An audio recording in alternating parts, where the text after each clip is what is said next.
Materi tema 2, subtema 1, Bahasa Indonesia, mencari informasi penting dari teks. Sebuah teks atau bacaan mengandung informasi. Apa itu informasi? Informasi adalah sekumpulan fakta yang menggambarkan sebuah peristiwa atau kejadian tertentu. Dengan informasi, kita dapat mengetahui dan memahami isi suatu teks. Cara memperoleh informasi penting dari teks yaitu pertama, dengan cara menyimak baik-baik teks tersebut, dengan cara membacanya dengan cermat, kemudian dengan membuat pertanyaan-pertanyaan untuk menggali informasi penting dari teks tersebut. Kata tanya yang dapat digunakan yaitu kata tanya apa untuk menanyakan nama benda, sebab akibat, judul, dan tema. Kata tanya di mana digunakan untuk menanyakan tempat atau latar. Kemudian kata tanya kapan digunakan untuk menanyakan waktu kejadian suatu peristiwa dalam teks. Kata tanya siapa digunakan untuk menanyakan tokoh utama, tokoh pendukung ataupun pelaku dalam teks tersebut. Kata tanya mengapa digunakan untuk menanyakan alasan suatu masalah di dalam teks. Dan kata tanya bagaimana digunakan untuk menanyakan cara membuat, proses, urutan, pendapat, ataupun sikap. Selanjutnya kita akan belajar mengenal kata tanya dan kalimat tanya. Fungsi kata tanya.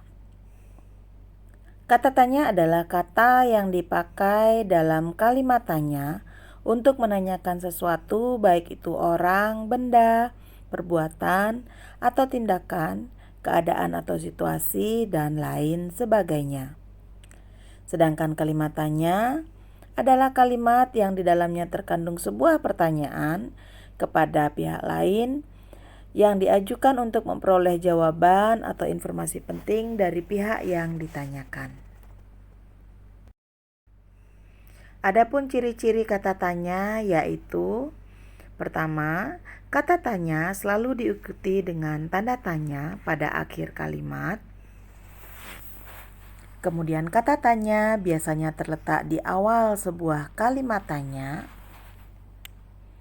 Kata tanya seringkali diikuti atau ditambahkan dengan imbuhan kah, seperti apakah, siapakah, di manakah, kapankah, dan sebagainya. Ciri-ciri kalimat tanya yaitu 1. Selalu diakhiri dengan tanda baca yaitu tanda tanya. Umumnya diawali dengan kata tanya seperti siapa, di mana, kapan, berapa, mengapa, dan bagaimana. Sering disertai oleh partikel kah dan kan. Contohnya, apakah, di manakah, kapankah, ya kan? Kemudian memiliki dua macam intonasi, yaitu intonasi naik dan intonasi turun. Pada kalimat tanya yang hanya membutuhkan jawaban ya dan tidak, akan memiliki intonasi naik pada akhir kalimat. Sedangkan pada kalimat tanya yang membutuhkan jawaban yang jelas, akan memiliki intonasi turun pada akhir kalimatnya. Untuk selanjutnya, Miss Mila akan menjelaskan mengenai jenis-jenis kalimat tanya. Jadi ada beberapa jenis kalimat tanya yang sering digunakan sehari-hari yaitu 1. Kalimat tanya biasa, 2. Kalimat tanya retorik atau retoris, 3. Kalimat tanya konfirmasi atau klarifikasi, kemudian kalimat tanya pilihan, serta kalimat tanya tersamar.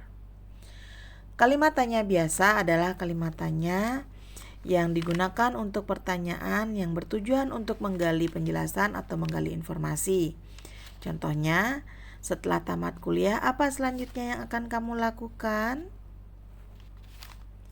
Ya, selanjutnya ada kalimat tanya retoris atau retorik adalah kalimat tanya yang tidak memerlukan jawaban atau tidak mengharuskan adanya jawaban. Contohnya, apakah tidak malu menjadi bangsa yang terkenal karena korupsinya? Ya, jadi pertanyaan tersebut tidak membutuhkan jawaban ya. Selanjutnya kalimat tanya konfirmasi adalah kalimat tanya yang berisi penegasan atau pembenaran yang jawabannya hanya ya atau tidak. Contohnya, apakah kamu jadi pergi ke Bandung? Jawabannya ya atau tidak. Oke, selanjutnya kalimat tanya klarifikasi.